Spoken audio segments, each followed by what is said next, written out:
if they can't be my investment client or insurance client, sometimes they still hire me for magic shows. So yeah, it all helps. So the leads is like both ways. Yeah.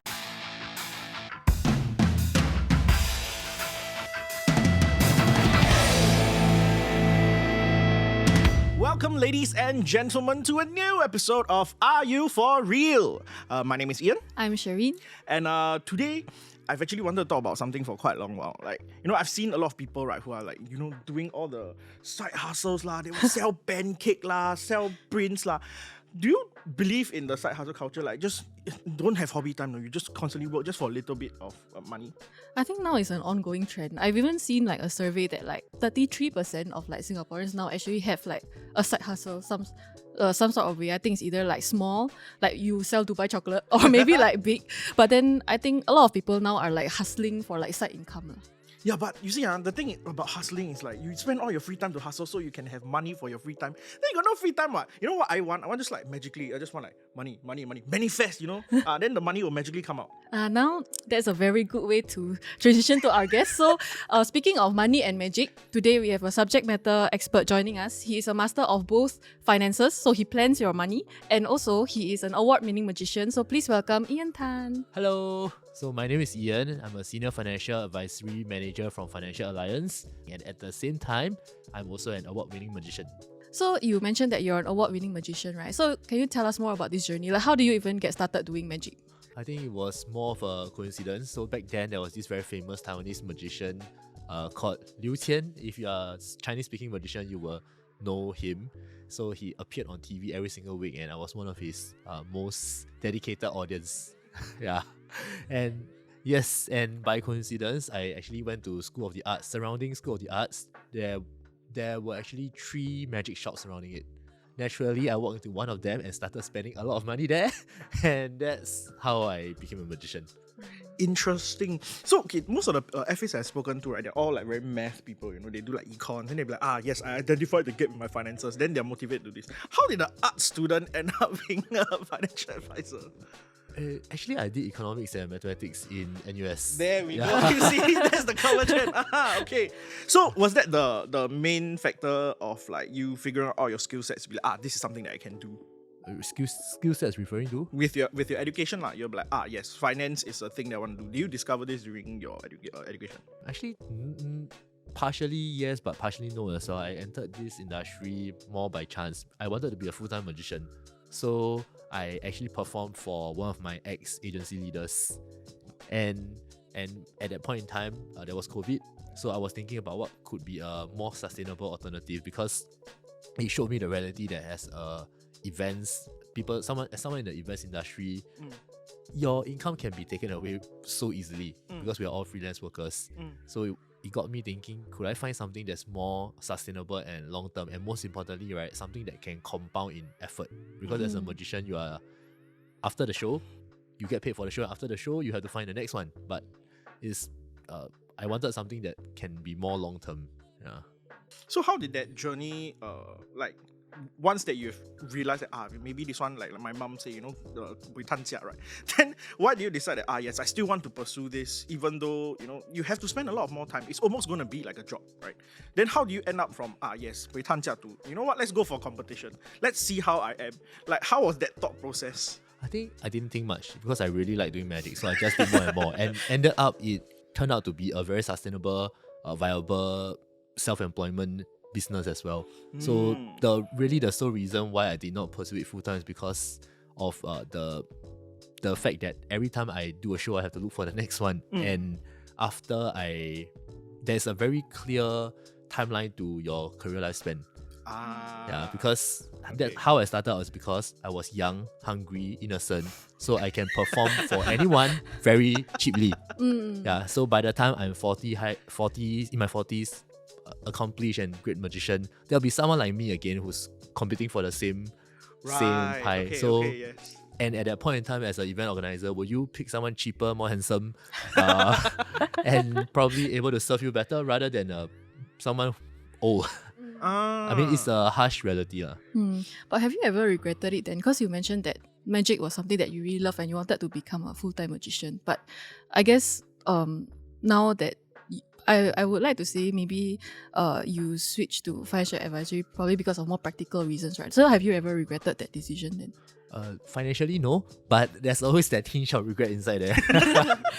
Yeah, because sometimes I do see that, wow, some other of my magician friends, right, they're having a lot of fun and traveling around the world for conventions. I thought it's something that it would be really nice to have, but financially speaking, I think no, I don't regret it, and I value the fact that I'm able to generate a sustainable income from both ends. So I got a hot take I want to ask you, right? FA, awards wise, unless you're really, really top and top, then people will just be, you're an FA. But you have won magic competitions that people know about.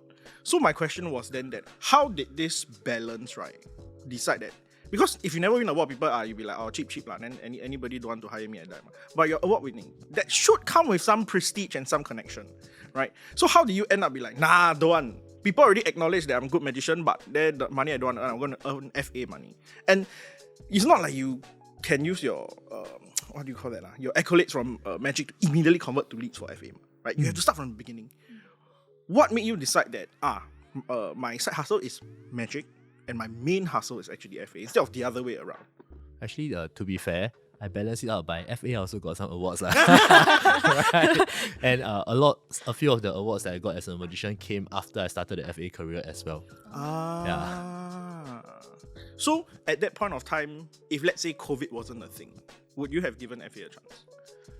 I think still yes, because of course COVID was the impetus, right? It was the motivation. Right. But after I really understood how the income structure works in the financial services industry, and most importantly, the impact of our work we have on people, right?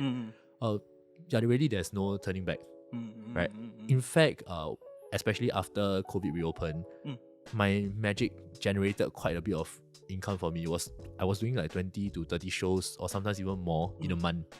Yeah, but for me personally, I attend church. I always want to seek for higher purpose and meaning in my work, and I do see that as a financial planner, there's a lot of this kind of impact that we can have, because when someone goes to the hospital first, right, after calling their wife, the next person they call is me.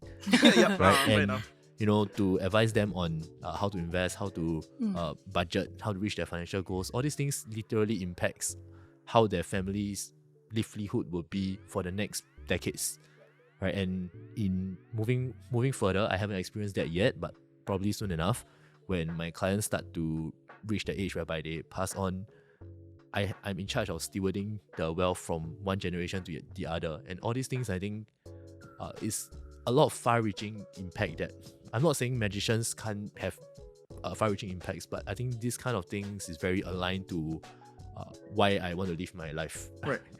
You're now uniquely situated in what I like to call a very perfect dichotomy. When you were doing magician work, you are perfectly about spreading joy, spreading amusement, spreading happiness.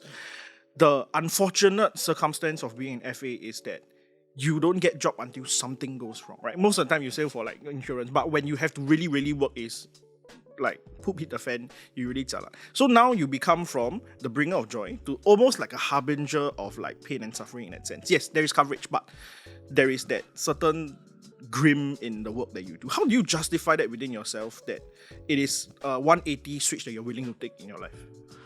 I think not so much of justifying. It's more of a, if every day, just like what you say, right? If every day I'm talking about very serious things about life and death and money, which is very sensitive and personal, it gets quite tiring and taxing. That's why I do need that sense of spreading joy on the weekends. That's for me, people may view it as work, but for me, it's actually taking time off work for me. But I think both sides are necessary. It's necessary facades of the human condition, you see. Right. There's no way we can avoid all of this. I think being in touch with both makes me more whole as a person. Yeah. Now the second question I have for you is that this is a very interesting Venn diagram of skills that you possess, right? One thing, as a magician, you thrive at misdirection, the ability to temporarily distract somebody else for a sleight of hand to happen. Whereas FA is you have to put everyone's attention into the correct thing that you're working with. So does that skill translate even though the genre of it kind of is in two different directions? Oh, it translates totally. Because of my magician training, FA became so much easier. Explain. Yeah, yes. Because as a magician, the one key skill you need is called misdirection. But better put, right, it's not distracting people, but it's more of directing people's attention to the right place. So, for example, if I were looking at you, as I was showing Shireen earlier, if I were looking at you, you will look at me. But at this moment, you are not paying attention to anything happening around me. If I look at my hand, you will look at my hand. If I look at you, you look at me.